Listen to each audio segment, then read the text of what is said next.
The complete works of Swami Vivekananda, Raj Yoga, Chapter 7, Part 3.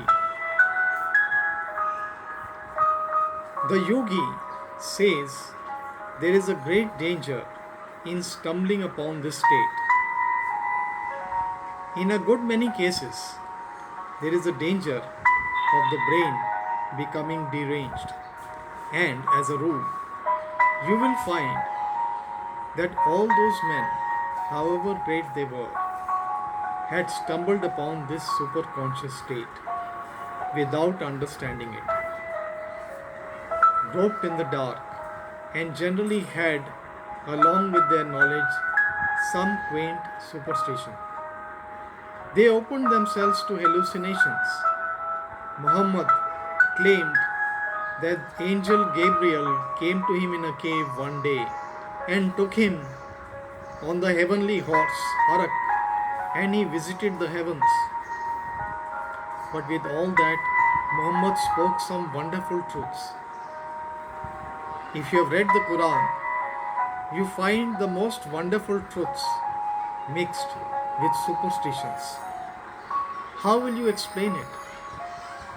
That man was inspired, no doubt, but that inspiration was, as it were, stumbled upon. He was not a trained yogi and did not know the reason of what he was doing. Think of the good Muhammad did to the world, and think of the great evil that has been done through his fanaticism. Think of the millions massacred through his teachings, mothers bereft of their children, children made orphans, whole countries destroyed, millions upon millions of people killed. So we see this danger by studying the lives of great teachers like Muhammad and others. Yet we find at the same time that they were all inspired. Whenever a prophet got into the superconscious state by heightening his emotional nature, he brought away from it not only some truths, but some fanaticism also, some superstition, which injured the world as much as the greatness of the teaching helped. To get any reason out of the mass of incongruity we call human life, we have to transcend our reason. But we must do it scientifically, slowly, by regular practice. And we must cast off all superstition. We must take up the study of the superconscious state just as any other science. On reason, we may have to lay our foundation. We must follow reason as far as it leads, and when reason fails, reason itself will show the way. When you hear a man saying, "I am inspired," and then talk irrationally, reject it. Why? Because these three states, instinct, reason, and superconsciousness, or the unconscious, conscious, and superconscious states, belong to one and the same mind. There are not three minds in one man, but one state of it develops into the others. Instinct develops into reason, and reason into the transcendental consciousness. Therefore, not one of these states contradicts the other.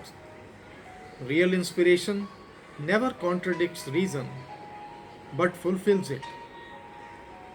Just as you find the great prophet saying, "I come not to destroy but to fulfill," so inspiration always comes to fulfill reason and is in harmony with it.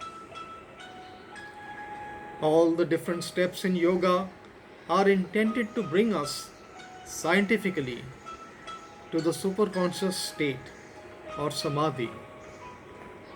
Furthermore, this is the most vital point to understand, that inspiration is as much in every man's nature as it was in that of the ancient prophets. These prophets were not unique. They were men as you and I. They were great yogis. They had gained this super consciousness, and you and I can get the same. They were not peculiar people.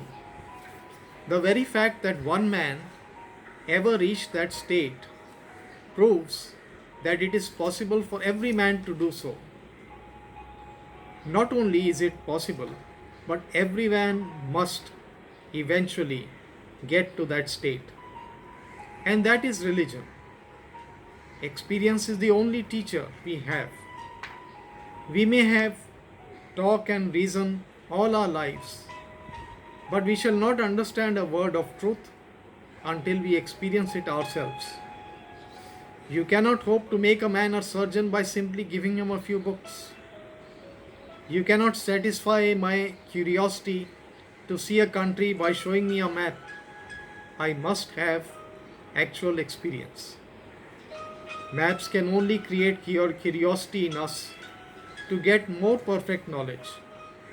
Beyond that, they have no value whatsoever.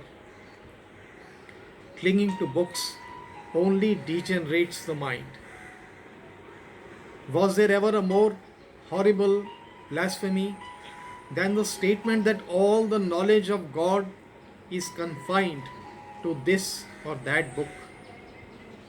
How dare men call God infinite and yet try to compress him within the covers of a little book? Billions of people have been killed because they did not believe what the book said, because they would not see all the knowledge of God within the covers of a book. Of course, this killing and murdering has gone by, but the world is still tremendously bound up in a belief in books.